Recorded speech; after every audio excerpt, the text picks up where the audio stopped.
Lorsque sonne l'heure de l'organisation conjointe des élections législatives et locales à venir, qui plus est une première dans toute l'histoire du Gabon, quoi de plus normal pour toutes les parties prenantes, à un niveau comme à un autre dans la chaîne électorale, d'affûter les armes. Et donc, le vent des préparatifs n'épargne aucune administration concernée, pas même celle de la Commission nationale de protection des données à caractère personnel. Avec une mission d'information, de sensibilisation, de conseil, d'explication et d'accompagnement, l'autorité administrative indépendante est chargée, entre autres, de vérifier que les traitements des données personnelles sont licites, légaux et qu'ils ne portent pas atteinte à la vie privée, aux libertés et droits fondamentaux de l'homme. La Commission a à sa tête une nouvelle équipe qui tente d'influer pour se mettre au diapason une dynamique autre pour atteindre autant que faire se peut l'essentiel de ses missions. Une fois le contact établi, le tour du propriétaire effectué et les différentes tâches distribuées, Joël Dominique Ledaga, le président et ses collaborateurs pouvaient donc se mettre véritablement au travail. Nous sommes une commission technique, donc nous avons quand même l'expertise avérée. Nous devons mettre en exergue l'idée de penser que nous sommes une même et une seule personne. Et que le président que je suis, je ne peux rien sans vous. Cette mission ou la réussite de cette mission ne dépend pas du président que je suis, à moi seul. Les orientations, les grandes lignes, l'organisation dépend du président, mais surtout du bureau, puisqu'il y a un bureau directeur qui est censé organiser donc les grands projets, les grandes orientations, avant que tous ces textes ne soient présentés donc à la plénière. Parce que quand on nous appelle tous pour nous féliciter, la plupart disent « Mais c'est quoi ça? Mais c'est une nouvelle institution? Mais qu'est-ce que vous allez faire là-bas? » Mais elle existe de maintenant. Donc c'est pour dire que nous devions la rendre visible. C'est un challenge aussi pour nous. Pour la rendre visible, nous devons faire de la pédagogie. Pour expliquer, réexpliquer, de telle sorte que notre activité soit connue chaque trimestre ou chaque mois par les plus hautes autorités de ce pays qui nous ont fait confiance. Pour que nous soyons quand même connus et que nous soyons lisibles. Pour qu'on sente que oui, il y a une nouvelle dynamique, il y a une nouvelle équipe qui est là. Parce qu'on constate qu'il y a des choses qui bougent. Il fallait nécessairement comprendre tout d'abord le fonctionnement de la boîte. C'est désormais chose faite. La CNPDCP devait dérouler toutes les stratégies en tenant compte des dispositions de la loi 000/2011 du 25 septembre 2011 relative à la protection des données à caractère personnel. Et c'est dans ce cadre précis que se tiennent ces échanges avec les opérateurs de téléphonie mobile, d'Internet et de télédiffusion, d'agences immobilières, de location de véhicules, de banques, d'assurances, d'hôtels et agences de voyage. Bref, une relation liée surtout à l'utilisation des données à caractère personnel de ces secteurs d'activité. Dans tous les cas, la Commission est censée faire appliquer la réglementation et seulement la réglementation. Eh bien, les données à caractère personnel sont tout simplement des informations relatives à votre vie privée. Vos droits, vos libertés fondamentales, les libertés individuelles et des libertés publiques. Lorsque vous allez chez un médecin, pour une consultation, on vous ouvre un dossier médical. Les informations contenues dans ce dossier médical sont des informations à caractère personnel. Lorsque vous déclinez votre identité, dans le cadre de l'ouverture d'un compte bancaire, votre identité est considéré comme étant des données à caractère personnel. Lorsque vous procédez à l'ouverture du compte et que vous approvisionnez votre compte bancaire, ces informations sont considérées comme des informations à caractère personnel. Lorsqu'il y a une caméra qui est installée à l'extérieur de ce bâtiment et qui enregistre les mouvements des personnes physiques, il s'agit là d'une violation de vos libertés et ces données sont considérées comme étant des données à caractère personnel. À ce titre, notre règlement intérieur, qui vient d'être adopté par la Cour constitutionnelle, au même titre que celui de la HAC, la Haute Autorité de communication, est désormais considéré comme un texte à valeur constitutionnelle, donc qui obéit donc à une procédure particulière. Ce qui nous permet donc à ce titre de ne plus nous rapprocher du gouvernement pour solliciter, dans le cadre de notre fonctionnement, n'est-ce pas, un acte réglementaire. Parce qu'à travers notre règlement intérieur, qui est considéré finalement comme notre loi organique, qui nous donne donc tous les pouvoirs pour que nous puissions nous déporter sur un site. Nous l'avons fait dernièrement lors du contrôle de la liste électorale, qui est une liste biométrique. Nous nous sommes déplacés à Iboga, au site Iboga, pour justement nous assurer du respect de la conformité de la loi. C'est bien compris par tous. La protection de la vie privée des concitoyens est une responsabilité à prendre au sérieux, compte tenu de l'évolution très accentuée des TIC. À ce titre, le président Lidaga rappelle que la régulation n'est pas la réglementation. Aujourd'hui, nous avons le règlement de la CEMAC qui identifie clairement en matière justement de télécommunications qu'il y a deux structures importantes. Il y a une qui fait la régulation, dans notre pays, ici c'est le cas de l'ARCEP, et il y a une autre qui fait de la réglementation en matière de données à caractère personnel, mais c'est bien précisé comme ça. À son alinéa 4, je peux vous dire où, à la fin, je vous montrerai donc ce règlement. Eh bien, il fait allusion à la protection des données à caractère personnel. Donc c'est pour vous dire que le problème n'est plus celui de la Commission nationale pour la protection des données à caractère personnel du Gabon. La CEMAC intervient dans le cadre communautaire. Donc c'est pour dire que tous les pays, au niveau de la sous-région, doivent dorénavant s'équiper ou mettre en place une structure similaire à la nôtre. Quel est le but visé en fait? Le but ici, c'est que lorsque Tcha ou Ogar ou j'en passe décide de transférer les informations dans un pays, c'est très bien, à l'étranger. Si ce pays n'a pas une structure similaire à la nôtre, nous ne pouvons pas vous donner l'autorisation de transférer les données. Des exemples de piraterie des données informatiques sont légion, tout comme le principe des droits fondamentaux de la personne humaine qui se trouve violée et ses libertés avec. Ce qui amène certains États entre eux ou encore certains organismes pour faire face à tous ces dérapages à s'entendre sur des traités et autres conventions. Les pays membres de l'Union africaine sont allés plus loin en mettant en place une convention sur la cybersécurité et la protection des données à caractère personnel. C'est intitulé comme ça. C'est intitulé comme ça. Cela voudrait dire que le projet n'est plus communautaire, mais il est maintenant continental.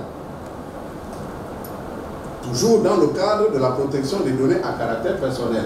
Vous comprenez bien les enjeux.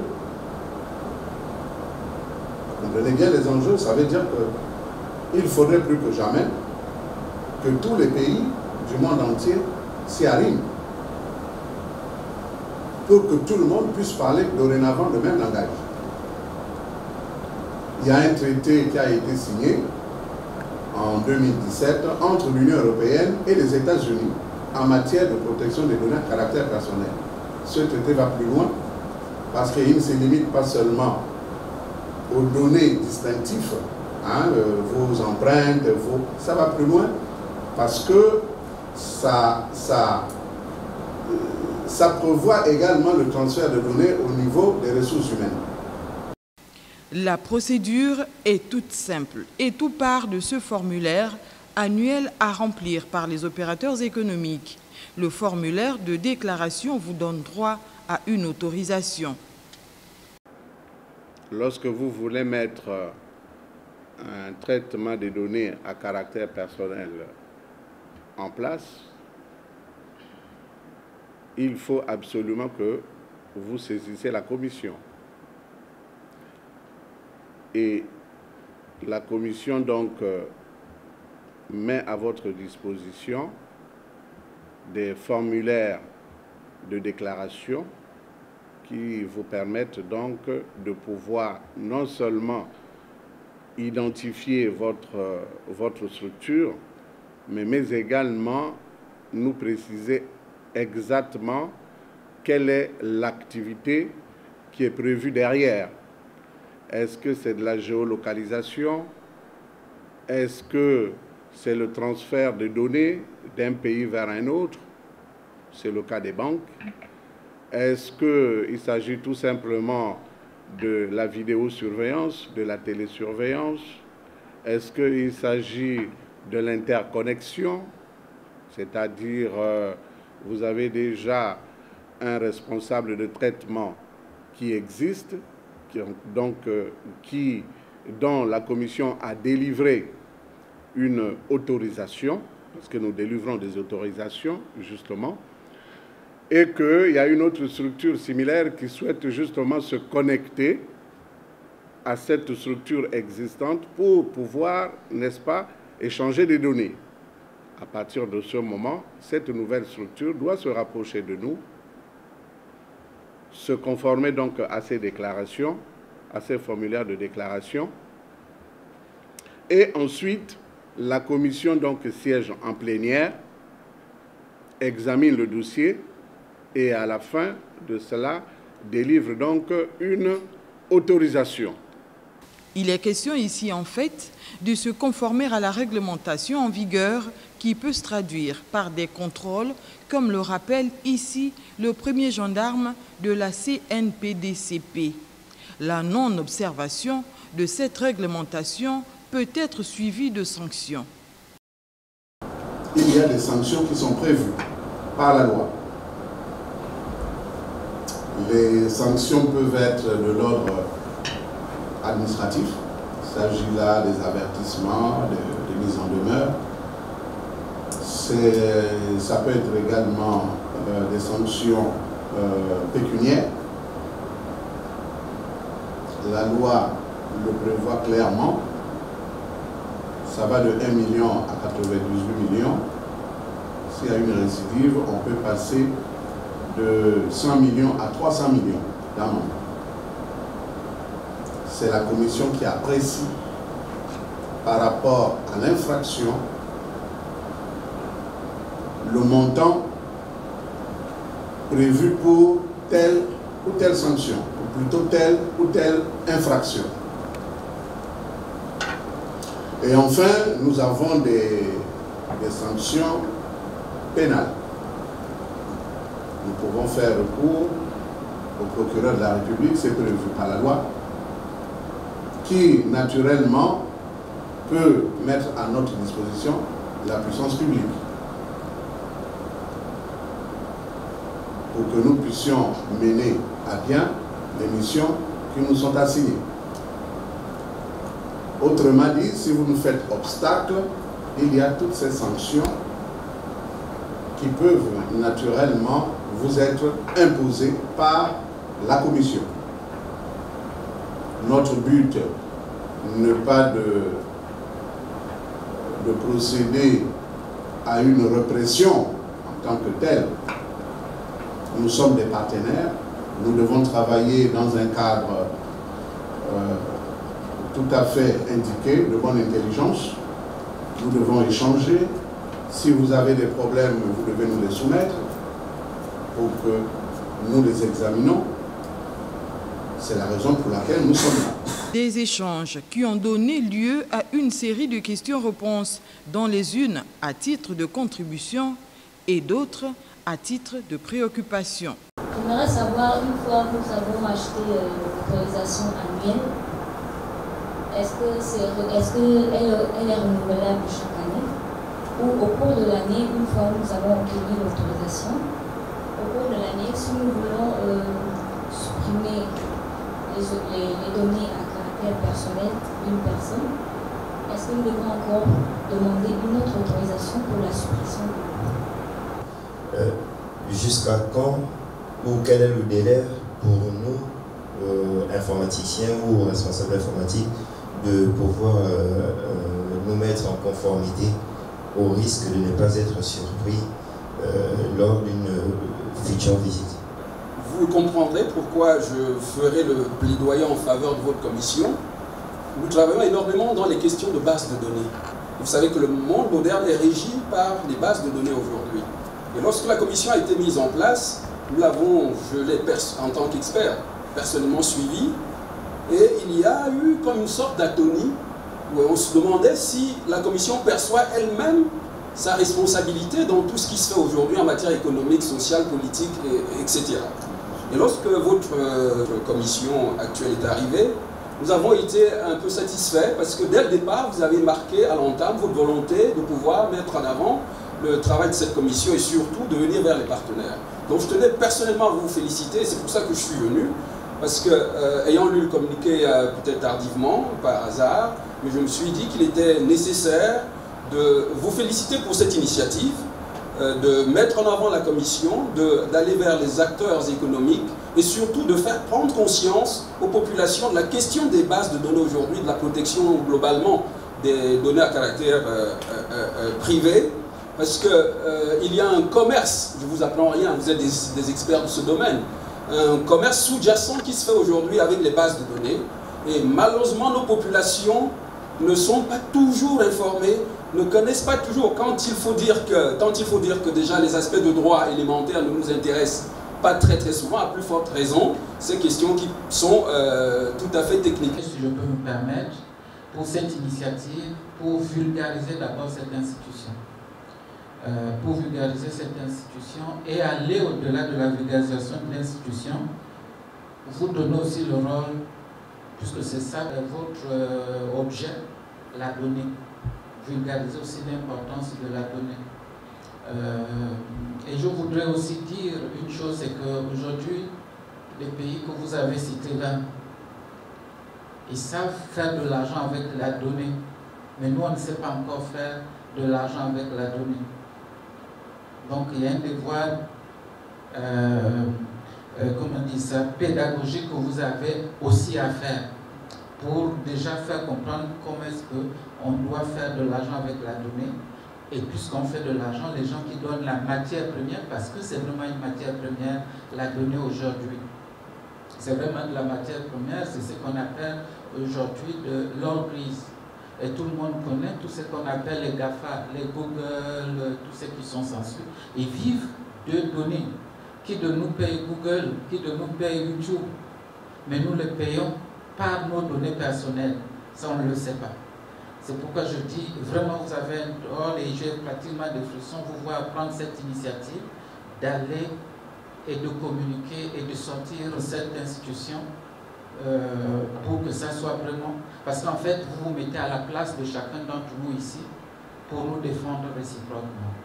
Donc c'est pourquoi je tenais sincèrement à vous le dire, et comme je le disais tantôt, à titre personnel. Il faut faire de la pédagogie. Monsieur le secrétaire général, il faut effectivement faire de la pédagogie. Vous comprenez aisément pourquoi nous sommes là aujourd'hui. Pourquoi nous avons pris l'initiative d'inviter les opérateurs économiques, comme je vous l'ai dit également dans mon propos liminaire. Il faut laisser s'écouler un petit temps avant de se rendre compte finalement si les opérateurs adhéreront ou pas à cette réglementation. Attendons de voir.